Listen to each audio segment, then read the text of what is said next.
everyone, and welcome to a very special episode of the HighLevel Spotlight Sessions where we showcase awesome marketers doing awesome marketing. Today we're in San Diego on site at Billy Gino's Marketing to chat with the man, the myth, the legend. Appreciate you having me. Thanks. First things first, internet marketing sucks. It's true. Like for real, it's horrible. Like, it's just, everybody lies. You know what I'm saying? Like, this is the real shit. Like, I feel like everybody walks around and here's the math behind life. Take the United States, for example. You got 76% of people who are statistically living paycheck to paycheck. The other 20% are sitting on about $5,000 to $8,000 of savings. And then you have like the slither, there's like 4% of businesses that are making $1 million a year or more. That doesn't mean they're taking it home. Average profit margin on a business is like 10%. So they're really bringing home $100K, which probably puts them in the category of the 20% with $5,000 to $8,000 of savings on hand. So that's the math, the real world math. But yet you scroll on your newsfeed and everybody's rich, somebody's lying. And that's why internet marketing sucks right now. And it sucked from the beginning. It's how it came into, because the only thing that they sold in the beginning of this shit, like I've been in the game for like a decade, 12 years. The only thing they were selling in the beginning of internet marketing was diet pills and dick pills. So if you wanted a bigger PP, you could take pills and like according to them. I wouldn't know. I was good either way. Side note, you can edit that up if you guys want to.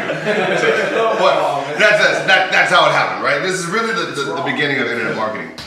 And then it transitioned into like a whole bunch of pills and powders and shit. So like everybody was selling like smoothies, etc. And the reason why they were doing this is because this was the Wild Wild West, so there wasn't FTC regulations, meaning you wouldn't get in trouble. There was a lack of consequences. So people would love to sell a physical product, specifically consumables, things that you eat, drink, etc. And then they would slap hidden recurring.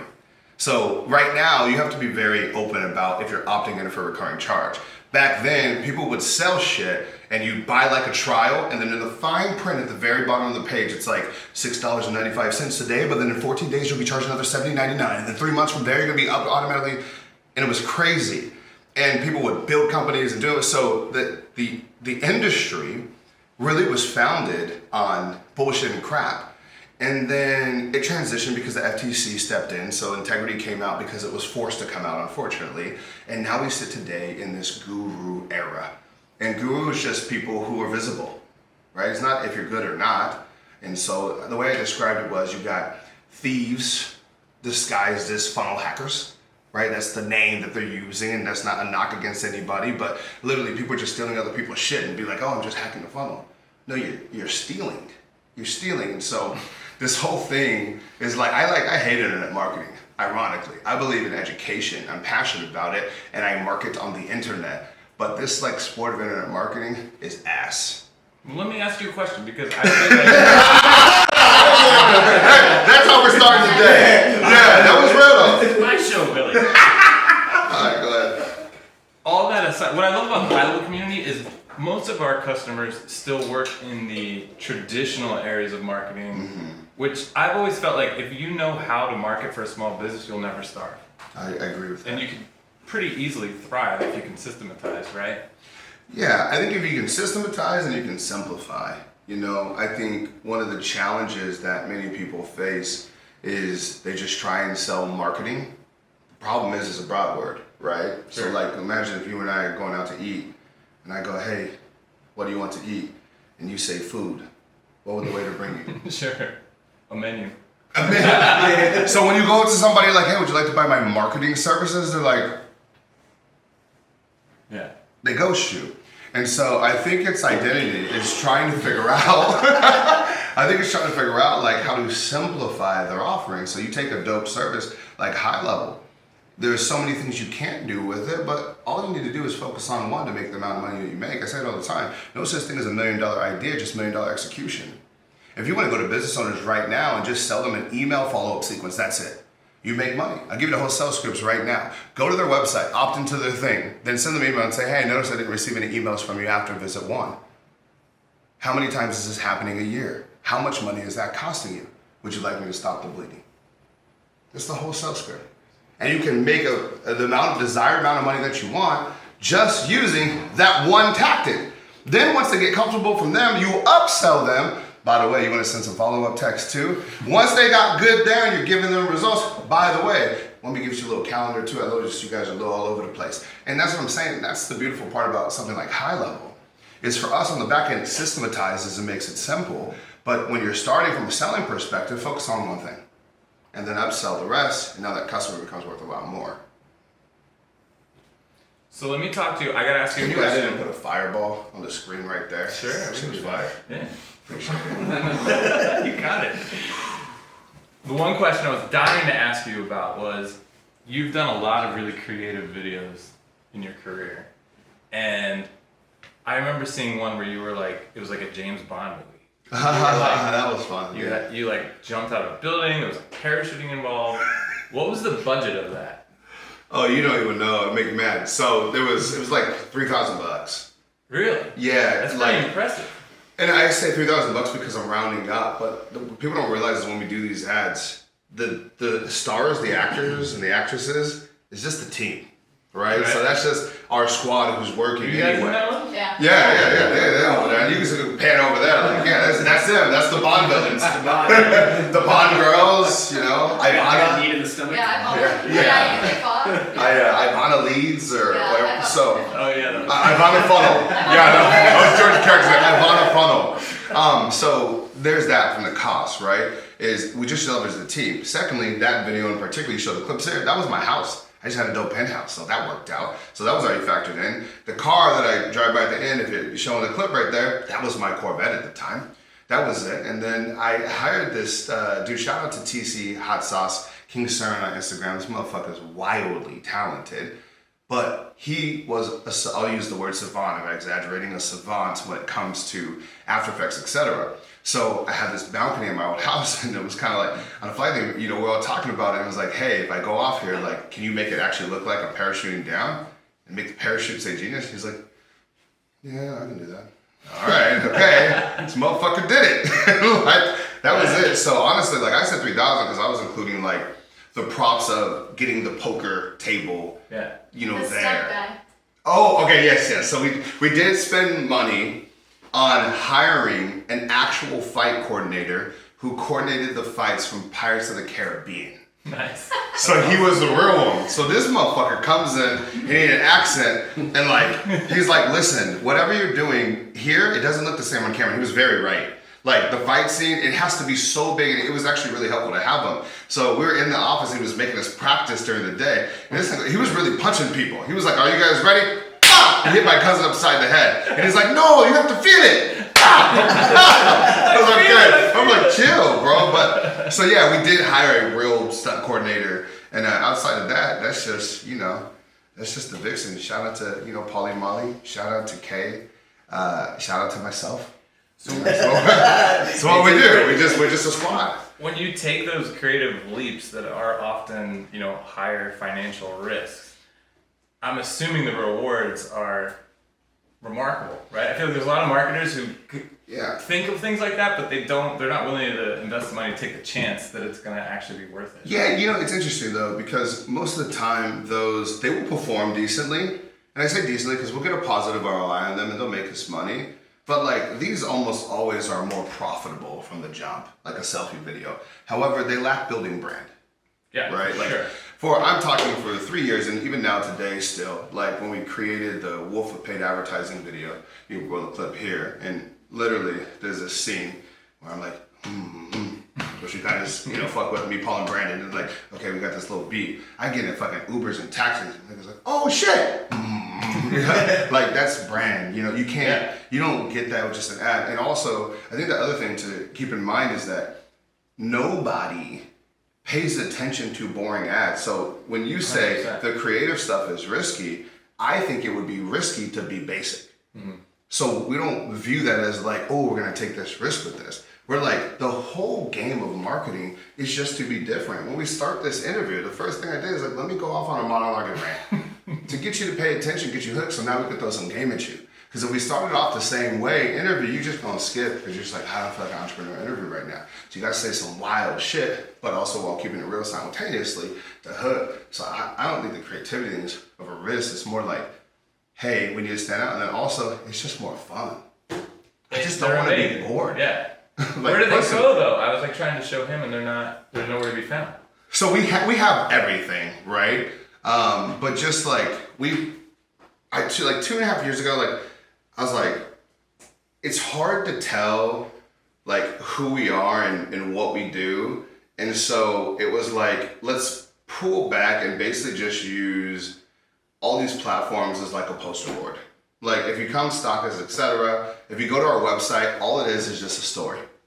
You can't do anything on our website. Go to our website. You're just going to be locked into 7 chapters and you should be taken on a ride. And I just think there's something that has to do with curiosity that goes, and it's just a zigzag theory. And when everybody zigs, you zag. So right now, everyone's like, you need 18 pieces of content a day, and you need to post 100 times a day, etc. Perfect. Okay, I'm not going to do that. I'm going to pull all my content. Yes. 6 years ago, when nobody was creating content, it was like, we're going to put up cameras in the office, as you guys can see, and we're going to Facebook Live everything that we do.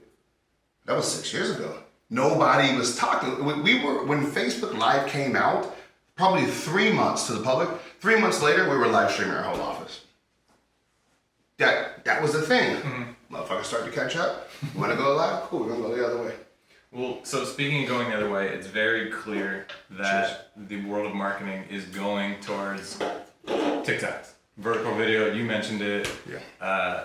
Facebook and Instagram are shifting the entire thing to be that format of video. Yeah. I know that you've been experimenting. You actually ran a challenge, right? Yeah. If you could get to TikTok how many? challenge. 10,000 followers in 10 weeks and make $10,000. And did you hit it? Are you guys we did that in like 10 days. Yeah. But like, what have you learned? Tell me about what your thoughts on TikTok and where this is all going. do you have your cell phone on you? I do. What kind of cell phone is that? It's an Apple. Show them. Okay. So there's your phone. There's Is it? Yeah, so there's an Apple iPhone. Right now I'm looking at, this is my Android. I'm looking at, I got the Fold or whatever, right? That thing is cool. It's cool. So, do you mind? Yeah. So if you take this phone a couple years ago was this much bigger. A couple years before that, it was a little bit smaller. And every year, they just fucking change their minds. They say, this is cool to be big, this is cool to be small. Then the iPhone 20 is gonna come out, and it's gonna be like a fucking finger, it's just gonna be a camera lens and a 1-button thing, and they just keep switching it. I bring that up because going back to your question, which was why? What are you seeing? What are your thoughts of TikTok? The short future of form. this whole thing? It's, right now, people are like, yo, short form content's what's in. And then some other platform's gonna come out and say, holy cow, there's this new platform where you can put out 5-minute videos. And you're like, what? You mean Facebook? That's been around forever? The same shit we've been having? The same thing iPhone's been doing to you. So like, I'm just so objective and unemotional or attached to what the platform is now. And we just simply play by what's hot. You just follow a trend. So right now, short is hot. Cool, we're gonna do some short shit. And then it won't be hot. And then we'll do some long shit. So at the end of the day, all marketing is a message to get people to do something you want them to do. It's a messaging. TikTok, Facebook, Instagram, LinkedIn, whatever you want to call it, is a messenger. These messengers have different rules and different ways to incentivize their users. And that's it. So where we spend all of our time is on our message and our offer. And then the market usually takes care of the rest. Does that make sense? You know what I'm saying? Yeah. So for you guys, it doesn't matter. You're going to shift into whatever. Yeah, so I learned from TikTok is it's the same shit as anything else, except you just have to be more concise. And also, it's more competitive. You just have to be more entertaining. Like, people are more patient depending on the platform. If you're watching television, you're like in a patient state. All right, there's gonna be commercials, I'm chilling, I'm logging, etc. And TikTok and Instagram Reels, you're impatient as shit. Scroll. So it just, honestly, just puts it all back on the user, and it just makes you go like, damn. The worst thing that anybody can be in business right now is boring from a money standpoint, you know, like monetarily speaking. Boring, nobody's gonna watch you on TikTok. If you don't know, if you can't get those first 3 seconds down, you can't exist on any of these platforms. So like, yeah. Have you noticed that their algorithm rewards you more heavily than Facebook did or Instagram did? Well, so let's talk about that. So people talk about, oh, I got all these followers and views on TikTok. And it's just kind of funny because if you go on Facebook, they count a view as someone who watches for 3 seconds. If you go on TikTok, it's if somebody shakes their phone or touches their phone, like Literally, like, scroll, that was the view. Are you getting more attention? No, but they don't give a fuck. They're playing to vanity. They know everybody wants to say the number. Look at my followers. Look at this. I can tell you this, from the advertising perspective, doing it on all platforms, TikTok has a noticeable difference in less buyers. Noticeable. Like, just users aren't trained as much to buy. Doesn't mean they won't buy. Doesn't mean you can't have campaigns on it. Don't crush it. But I can say we can take the same video, make it for the format, and have substantially less swipes of the credit card on TikTok. Doesn't mean it can't work, but it's just like, so if you give me a cheaper price on TikTok, but it's taking me more to get the sell, does it balance out? So I don't know. I would just take every platform as itself, and it's like, look, make 3 times as much money as we spend and keep it going. Well, what would you say to, I mean, it's super clear that you got to get good at the short form video because Facebook and Instagram are moving to that as well. But I think a lot of our customers are sitting there looking like, okay, I get it. I need to start making this type of content, but do I need to start running TikTok ads? Like, do we really need to spin up and go in that direction for our clients? Yeah, our rep told us a crazy stat that I didn't know, and they said 40% of the users that are on TikTok aren't on any other platform. So for that reason alone, you absolutely should be on TikTok. Wow. Because you're hitting people that you could not hit before. That was enough for me. I said, okay, the math is there. So we're going to play the game. So it's not an and or. It's not an or. Like people are like, oh, Billy, should I do Facebook or YouTube or HighLevel or Blink or da-da-da? No, you just and. That's the end. And. You should do all of them. That's the game now. And it sounds like a lot of work, and it is, which is why it's a good thing, because most people won't do it. And it gives you the competitive advantage. Like, the most people who are winning right now are winning because they're participating. Most of the most popular podcasts in the world right now isn't because you had some journalist come down that was some crazy magician, wizard, savant entertaining. They were first. They were first, and then they were consistent. And now they've arrived. So anybody can win right now. It's kind of fun, you know? All right, last question. What's the best office gift you've ever been given? I'm not just saying this, but the best office. Now, first of all, I want to say, let me add concept. Anyone's ever sent a gift, thank you. Genuinely appreciate it. Like, I love the love, and we'll pour it right back into you. So I don't want to make that sound, any kind of like arrogance. I genuinely appreciate all the love. But hands down, the best gift we've ever received was from fucking Go HighLevel. And it was a go-kart. You have to show it right here or wherever. Put it on. This go-kart is sick. It's not just a go-kart. This thing goes like 27 miles per hour. It's got like the e-brakes so you can do like the spins and all that shit. Like, it's insane. It's like, it's hands down probably the best gift I've ever received outside of the gifts that the team gets me. Let's give a shout out to the team, because obviously you've got a huge, amazing team behind you. Yes. I know a lot of them aren't here today, but you guys have been amazing to work with. Yeah, I'll say that with the team. I want to end with that. So our company name is Billy Genius Marketing. That's just easy from a branding standpoint. It's easy to remember, it's disruptive, and every single time anybody calls me up on a stage, they edify me, whether they like me or not. So that's just strategic. That's there. But be very clear. BGIM it's the fucking team. It's a collective of us. I'm no more valuable than any of the other players. I just have a different role. That's it. So whenever you see one of our ads, that was a body of people that poured into that. Whenever you see our content, anything that we do, that's a community there. So we're all a team, we're all a squad, we're family.